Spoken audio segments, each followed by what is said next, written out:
Russ from Marshal Cam doing an interview with Alasdair. Hello, Alasdair.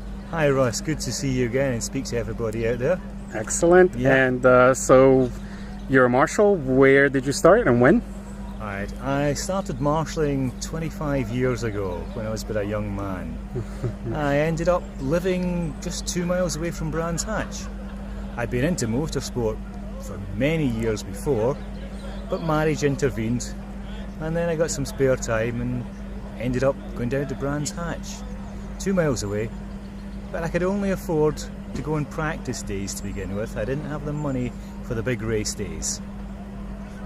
Excellent. What do you like most about marshalling? Well, what do we like most about marshalling? And what I found was that I've been doing it 25 years and I now have friends that I've grown old with. And I mean friends, people I have known for 25 years, and I've been close to some of them. You know, we've all seen the good things and the bad things, but on Saturdays and Sundays, on those race days, we stick together and work as a team, and that's really what builds the friendships that last for the 20 years plus years I've been doing it.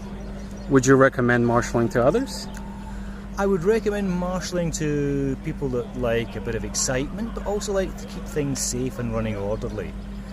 You've got to be a fairly sociable person because you're going to be out there on the side of a racetrack in all weathers. It's not the same as being a spectator when you can pick and choose when you stand at the fence or sit your arse on a seat. You've got to be there all day. Start of the day till the end of the day. So you've got to be a pretty sociable beast and be able to take problems as they're thrown at you. But without a doubt, I would recommend it. Is there anything you don't like about marshalling?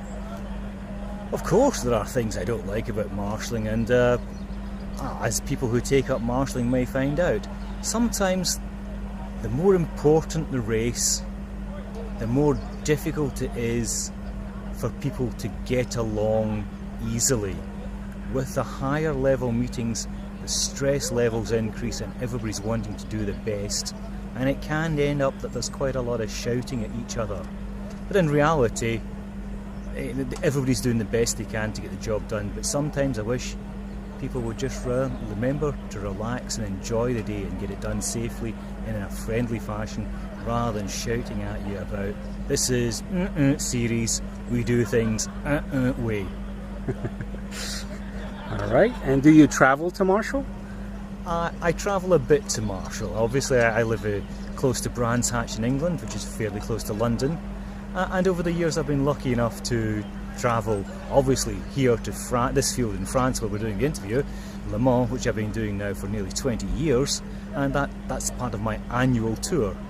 I take in occasional other races in France with people that I've met through coming to Le Mans, and I've also gone to the Formula 1 events when they were at Indianapolis and Montreal, as well as I think I did another race in the States, but it escapes me at the moment while the camera's on me.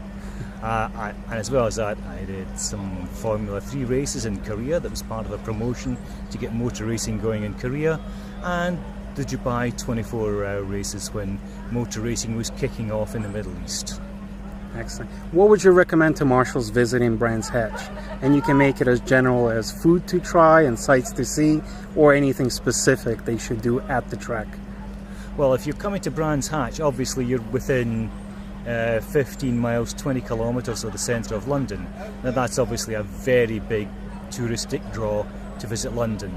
The problem is, of course, that Brands Hatch is actually in quite a rural area outside of London. So take your time, give yourself a lot of extra days and spend 3 or 4 days in London, but then be prepared to move out of London and stay at a cheaper accommodation near to the circuit. Excellent. Thank you very much, Alasdair. Really appreciate it. Thank you, Russ. Good to see you again, and say something for your folks. Love the accent. Cheers.